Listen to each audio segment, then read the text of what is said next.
राम राम। और आज मैं आया हूँ, मेरे बड़े अच्छे मित्र हैं, दोस्त हैं मेरे, विजय।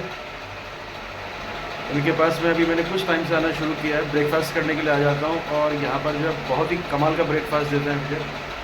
एक तो स्वाद बहुत अच्छा होता है, नीट एंड क्लीन जगह है, और इन सबसे बड़ी बात ये कि महंगा नहीं है ना, और स्वाद तो खैर है ही कमाल। तो मैं आपको मिलवाता हूँ विजय से। विजय, आज क्या खिलाओगे? नमस्कार, राम राम आप सभी को। सर आज आपके लिए मैं प्लान कर रहा हूँ रवा वॉफल के लिए, क्योंकि डाइट है। इसमें मैंने रवा डाला हुआ है, सारे वेजेस है लाइक कॉर्न, कैप्सिकम, ऑनियन, और कोरिएंडर नहीं है तो नहीं डाला है, थोड़ा गार्निश के लिए। आई होप सर आपको ये पसंद आए। मैं आपको टेस्ट कराता हूँ, पहले एक बाइट सर को मैं टेस्ट करा रहा हूँ, तो लाइक करेंगे, अच्छा लगेगा तो मैं साइकिल 2 बनाऊँगा। पक्का पक्का पक्का पक्का मेरी जान। तो और जैसे आपको सबको पता ही है कि मैं एवरशाइन नगर में रहता हूँ, तो एवरशाइन नगर में ही है विजय ने जो अपना ये शुरू किया ब्रेकफास्ट का। तो अगर किसी भी भाई को जो मेरी तरह जो बैचलर रहता हो, तो वो ब्रेकफास्ट के लिए यहाँ पर आ सकता है। और विजय का नेचर ही बहुत अच्छा है, और तो यू कैन सी कि बहुत ही नीट एंड क्लीन है, बहुत ही नीट एंड क्लीन है।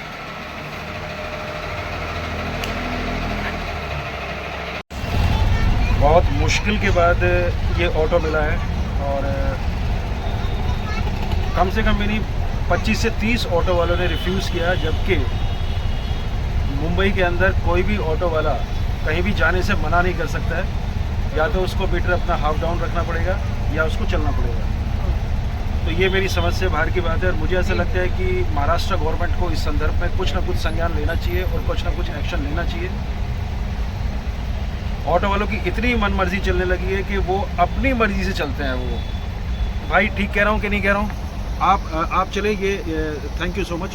पर ये बात सही है कि नहीं है कि आजकल ऑटो वाले सही। ऐसा क्यों है? अब पता नहीं सर, उनकी समस्या वहीं जाने, अब हम तो अपना जान सकते है हैं ना, जबकि ये जो है रूल के खिलाफ है। करेक्ट है, मना नहीं कर सकते आप चलने के लिए। सही बात है कि नहीं है? सही बात। या तो आपको मीटर हाफ डाउन रखना पड़ेगा हाँ या फिर चलना पड़ेगा। करेक्ट है। हाँ सर। मुझे ऐसा लगता है कि महाराष्ट्र गवर्नमेंट को इस संदर्भ में वाकई में बड़ा सीरियसली सोचना चाहिए, या और पब्लिक को भी इसके खिलाफ जो है ना आवाज़ उठानी चाहिए। या फिर अब बात यह है कि कहने को आप कह सकते हो कि जो है कंप्लेंट की जा सकती है, उनका बैच नंबर और सारी चीज़ें, लेकिन कितनों की कंप्लेंट करोगे? ये तो मतलब ये टेंडेंसी बन गई है इनकी, मना करना। पहले मुंबई इसलिए जाना जाता था अपने रूल्स एंड रेगुलेशंस के लिए, यहाँ की सुविधाओं के लिए, सारी चीज़ों के लिए। बट पिछले कुछ हाल के कुछ वर्षों में ना हालात बड़े ख़राब हुए हैं इन सारे चीज़ों को लेकर। सो मेरी रिक्वेस्ट है, अगर मेरा ये ब्लॉग कोई गवर्नमेंट ऑफिशियल कोई देखे तो वो प्लीज़ कुछ सोचें, कुछ करें, कुछ एक्शन लें इनके खिलाफ, या कुछ सख्त ऐसी चीज़ बनाएं ताकि समाज में, सोसाइटी में एक अच्छा मैसेज जाए। अभी मैं बैठ गया हूँ बस के अंदर, और ये है जब्बार ट्रेवल्स की बस। हिंदुस्तान में धोखाधड़ी अपने चरम पर है। इससे पहले मैंने ऑटो वाले की गुंडागर्दी बताई थी, और अभी जिस बस में हूँ इसका फेयर है 1350 रुपया, और ये नॉन एसी बस है, जबकि टिकट जो है वो एसी बस का किया गया था। और भयंकर गर्मी है, मतलब गुरु सांस तक उखड़ने को तैयार है मेरी। 1350 रुपये में नॉन एसी, मतलब ये जो है हिंदुस्तान में लूट चल रही है। और मुझे ऐसा लगता है कि पता नहीं ये जो ट्रांसपोर्ट जो डिपार्टमेंट है हिंदुस्तान का, या तो वो इन पे नज़र नहीं रखे हुए हैं, या फिर ये जितने भी ऐप के जो थ्रू बुकिंग की जा रही है, तो मतलब बहुत हिंदुस्तान में लोचा है इस बात का, है ना, गड़बड़ है, सिस्टम के अंदर गड़बड़ है। और मतलब ये सीधे सीधे जो है धोखाधड़ी है। ये पैसे कमाने की चाह में इंसान इतना अंधा हो गया है कि वो लूटने खसुटने को तैयार है। गवर्नमेंट को कुछ सोचना चाहिए इन सारी चीज़ों के ऊपर यार।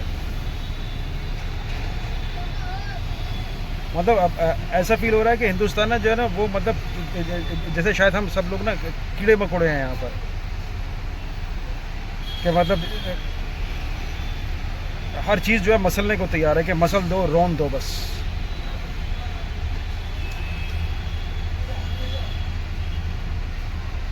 पर ये खुला खुला जो है ये बिल्कुल साफ तौर पे ये धोखाधड़ी है, ये चीटिंग है।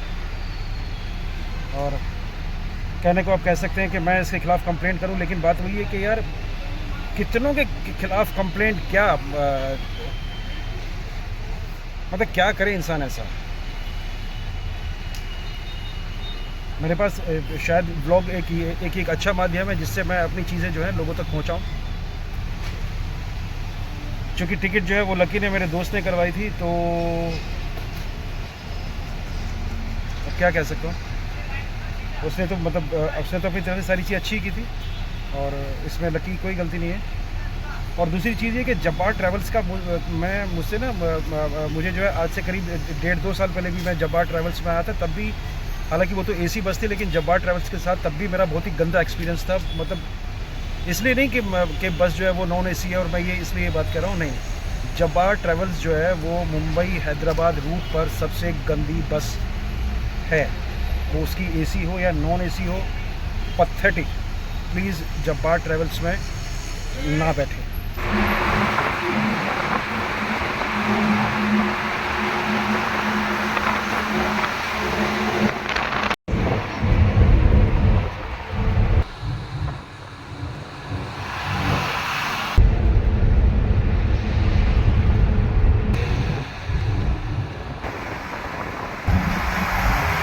ये है खंडाला के घाट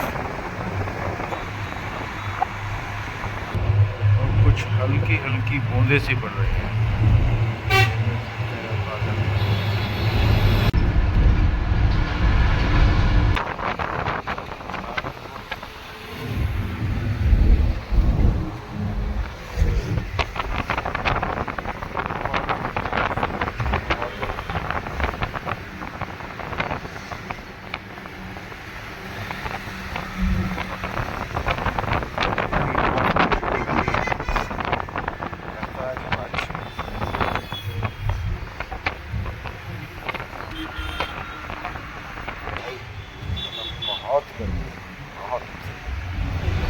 भाई साहब, ये इतनी कंडम बस है कि पिछले 2 घंटे से पूना में ही घूम रही है, पूना शहर के अंदर ही घूम रही है पिछले 2 घंटे से।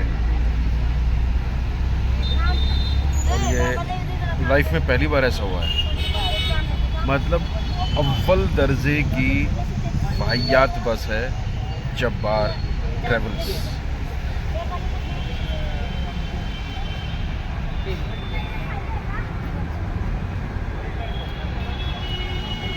और ये भी हो सकता है कि 2 घंटे से ज़्यादा समय हो गया हो। कमाल है यार, कमाल है भाई,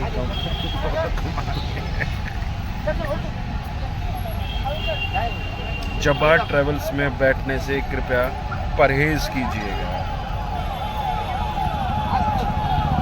जी बस फिर वहीं रुकी है, समाधान।